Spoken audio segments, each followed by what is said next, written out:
បាទសួស្តីបងប្អូនថ្ងៃនេះខ្ញុំចង់បង្ហាញពីកម្មវិធី NVivo ពីរបៀបទី1គឺ import file ដែលយើងឬក៏ចម្លើយពី respondent ចូលទៅក្នុង NVivo ទី2គឺ create node ឬក៏យើងហៅថា create sim ឬក៏ create variable ដែលយើងចង់ឲ្យចម្លើយរបស់ respondent នឹងវាស្ថិតនៅក្នុង sim មួយណាគឺយើងតាមរយៈយើង create node អញ្ចឹងយើងចូលក្នុងកម្មវិធី NVivo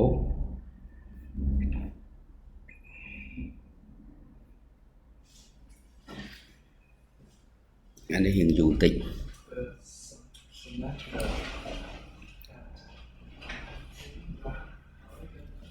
ដំបូងទីគឺយើងចុច new project យើងចង់ new project ឥឡូវឧទាហរណ៍ project យើង title យើងអីយើងអាចចុច title ហ្នឹងអាចជាប្រធានបទរបស់យើងអញ្ចឹងប្រធានបទរបស់យើងឧទាហរណ៍ថាemployee retention for example យើងដាក់ខ្លីអញ្ចឹងចុះ retention អញ្ចឹងយើងចុច next អញ្ចឹងគេសួរយើងតើយើង automatic save ឬក៏យើងចង់ឲ្យវា save រៀងរាល់15នាទីអញ្ចឹងយើង click yes ទៅតាមហ្នឹងទៅហើយយើង confirm តាមហ្នឹងហើយយើង create project អញ្ចឹងយើង create project អញ្ចឹង project យើងមកហើយអញ្ចឹងនេះបើសិនជាយើងចង់ដឹងអំពីរបៀប import របៀប organize explore ឬក៏ centralize ទិន្នន័យរបស់យើងអាចមើលមួយទៅយើងអាចមើលមួយគេមាន instruction មួយបើអត់ទេយើង skip tour ហ្នឹង skip instruction ហ្នឹងក៏បានដែរអញ្ចឹងដំបូងទីគឺយើងត្រូវ import file របស់យើងចូលប៉ុន្តែមុននឹង import file របស់យើងចូលយើងត្រូវ file refresh ពិនិត្យមើលការ translate ឬក៏ការសរសេរជាភាសាអង់គ្លេសរបស់យើងនឹងវាបានត្រឹមត្រូវកម្រិតណាអញ្ចឹងណាអញ្ចឹងខ្ញុំឧបមាថាយើងបានពិនិត្យមើលខ្លឹមសាររបស់យើងបានត្រឹមត្រូវហើយនៅពេលដែលយើង file refresh យើងអាចគិតទៅដល់ sim ដែលយើងចង់បានអញ្ចឹងឧទាហរណ៍ថាបើសិនជាគេឆ្លើយថាការបង្កើតថ្មីហើយ sim ដែលយើងចង់បាន innovation អញ្ចឹងអាកន្លែងហ្នឹងយើងអាចជំនួសអាការបង្កើតថ្មីហ្នឹងដោយពាក្យ innovation បានអញ្ចឹងណាដើម្បីពេលដែលយើងទាញចូល code យើងបានទាញចូល sim យើងបានពាក្យ innovation អញ្ចឹងទៅណាអញ្ចឹងខ្ញុំមាន16 respondent អានេះខ្ញុំ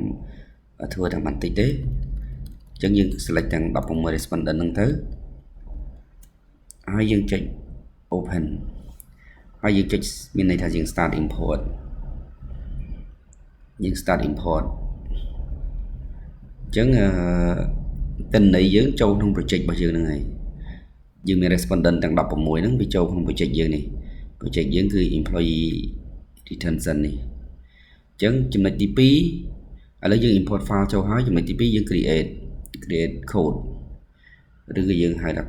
node ឬយើងហៅថា code អញ្ចឹងក្នុង software ថ្មីនេះគេហៅថា code អញ្ចឹងយើង create code យើងចុចលើ code អញ្ចឹង code ខ្ញុំបញ្ជាក់ម្ដងទៀត code ប្រៀបធៀបដូចជា sim ឬក៏នៅក្នុង quantitative research គេហៅថា variable ឬក៏ sim អីដែលយើងចង់បានឧទាហរណ៍ថាយើងចង់រកស្អីខ្លះដែលពាក់ព័ន្ធនឹង innovation ស្អីខ្លះដែលនាំឲ្យមានការបង្កើតថ្មី innovation អញ្ចឹងណាអញ្ចឹងយើងអាចដាក់ innovation ហ្នឹងជា theme មួយអញ្ចឹងយើងបន្តមកទៀតយើងទៅពិនិត្យមើលចម្លើយរបស់ respondent តើចម្លើយមួយណាខ្លះដែលនាំឲ្យមាន innovation ហ្នឹងយើងអាចទាញចូលនៅក្នុង code នីមួយៗហ្នឹងអញ្ចឹងខ្ញុំឧទាហរណ៍ថាឥឡូវខ្ញុំ create innovation ហ្នឹងមួយហើយខ្ញុំ create code មួយទៀត create code ថាឧបសគ្គអីខ្លះថាវាមានឧបសគ្គអីខ្លះចឹងទៅឧទាហរណ៍អញ្ចឹងខ្ញុំ create ខ្ញុំបាន2ហើយខ្ញុំបាន innovation ខ្ញុំបាន barrier ហើយនៅក្នុងនេះខ្ញុំឧទាហរណ៍ទិន្នន័យទាំង16របស់ខ្ញុំនេះគឺខ្ញុំ ពាក់ព័ន្ធនឹងតាហេតុអីបានជា hypothesis ទី4ហើយនិងទី6វា reject អញ្ចឹងណាអញ្ចឹងខ្ញុំអាច create មួយទៀតមកតា y x for rejected អញ្ចឹងទៅអញ្ចឹងខ្ញុំ create មួយទៀតបានមួយទៀតគឺខ្ញុំ create ខ្ញុំមាន hypothesis មួយទៀតដែល reject គឺ y x6 rejected អញ្ចឹងទៅអញ្ចឹងយើងបាន4 team 4 sim ឬក៏4 code ឬក៏4 node អញ្ចឹងណាអញ្ចឹងយើងបាន4នេះយើងចុចលើ code ទៅយើងឃើញហើយ code នេះគឺ code ដែលយើងបានបង្កើតមិញវាមាន barrier មាន innovation មានអីចឹងទៅតោះមកយើងចំណុចយើងបណ្ឌិតទៅលើ file របស់យើងមួយយើងចំណុចបណ្ឌិតទៅលើ file របស់យើងមួយ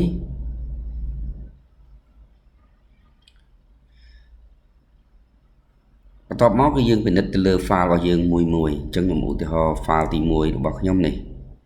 file ទី1របស់ខ្ញុំគឺ respondent ហើយខ្ញុំចូលមក code ម្ដងទៀត code ដែលខ្ញុំ create barrier innovation ហ្នឹងគាត់ថាជាឧទាហរណ៍ទេអាច research របស់បងប្អូនមានពាក់ព័ន្ធនឹងបង្កើត code ឬក៏បង្កើត child code case អីហ្នឹងនឹងចាំមើលយើងមើលវីដេអូបន្តទៀតអញ្ចឹងខ្ញុំបដោតទៅលើហេតុអីបាន hypothesis ទី4និងទី6 reject ព្រោះដោយសារទិន្នន័យខ្ញុំហ្នឹងគឺសម្រាប់ពីរនឹងឯងនេះទិន្នន័យខ្ញុំគឺនេះយោងតាមលទ្ធផលការស្រាវជ្រាវហ្នឹងវាធ្វើឲ្យ hypothesis មួយហ្នឹងវា reject ហេតុអីអញ្ចឹងសូមផ្ដល់ចម្លើយតាមពិតចម្លើយរបស់ respondent ដូចខ្ញុំនិយាយមិញអញ្ចឹងពេលដែលយើងចង់បានពាក្យអីនៅពេលដែលគាត់ឆ្លើយមានតែពាក្យ synonym ដែលនៃដូចនឹងពាក្យដែលគាត់និយាយហ្នឹងគឺយើងជំនួសដោយពាក្យដែលយើងចង់បានហ្នឹងទៅអញ្ចឹងណាជំនួសដោយពាក្យដែលយើងចង់បានអញ្ចឹងទៅចាឥឡូវខ្ញុំឧទាហរណ៍ថានេះសំណួរទី1ហេតុអីបាន hypothesis ទី4គាត់ reject អញ្ចឹងខ្ញុំឧបមាថាហ្នឹងគឺជាតាមពិតពេលដែលគេឆ្លើយគឺជា sentence វែងអញ្ចឹងទៅអញ្ចឹងខ្ញុំឧបមាថាយើងក្នុងមួយ sentence ហ្នឹងយើងបានយកយើង select ពាក្យនេះគឺវាស្ថិតនៅក្នុង sim មួយនេះក្នុង code មួយនេះអញ្ចឹងយើងទាញវាមកយើងត្រាក់វាមកអញ្ចឹងណាអញ្ចឹងយើងបានមួយហើយនឹង reference គឺ file ទី1យើងគេមាន reference ច្បាស់លាស់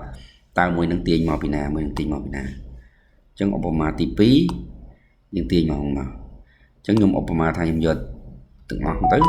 ខ្ញុំទាញមកអញ្ចឹងខ្ញុំបានប៉ុណ្ណេះក្នុង file ទី1ខ្ញុំទាញបាន3 selection 3 team ដែលវាឆ្លើយតបទៅ3 selection ដែលឆ្លើយតបនឹង team មួយហ្នឹងអញ្ចឹងខ្ញុំចូលក្នុង team មួយទៀតឬក៏ហៅថា code មួយទៀតឬក៏គោលបំណងនៃ variable ដែលយើងចង់រកមួយទៀត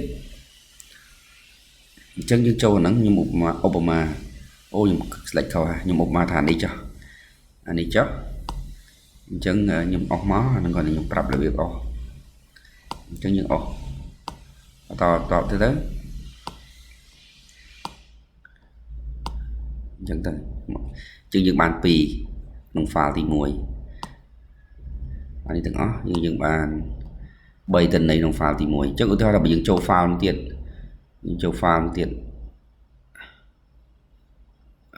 សុំចុះយើងចូល file មួយទៀត file ទី2នេះទី2យើងធ្វើដូចគ្នាមិញយើងបើក code នៅក្បែរហ្នឹងមកហើយយើង select នេះគេឆ្លើយជា sentence អញ្ចឹងយើង select ខ្ញុំឧទាហរណ៍នេះវាឆ្លើយតបទៅនឹង team មួយនេះអញ្ចឹងយើងមាន2 file ក្នុង team មួយនេះគឺយើងមានទិន្នន័យមកពី2 file ឬក៏2 respondent ហើយយើងមាន4 selection នេះខ្ញុំឧបមាថានេះ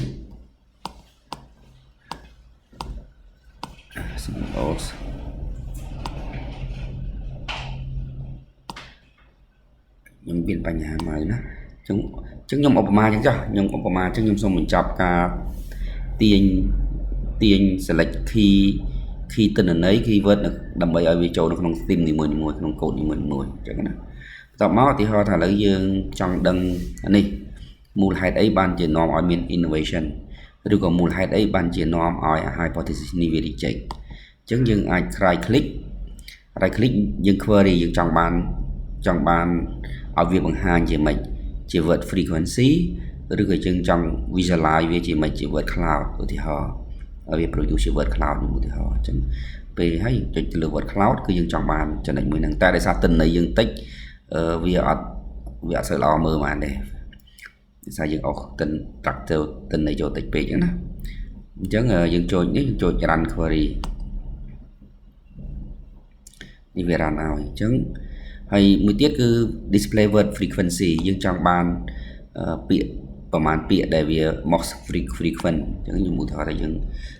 select 50ឬក៏ select 30អញ្ចឹងហើយ minimum length យើងចង់បាន3 length វា3ឬក៏5អីក៏មិនអញ្ចឹងទៅហើយយើងចង់បានពាក្យហ្នឹង exactly the same វាដូចគ្នាបានវា pop up មកឬក៏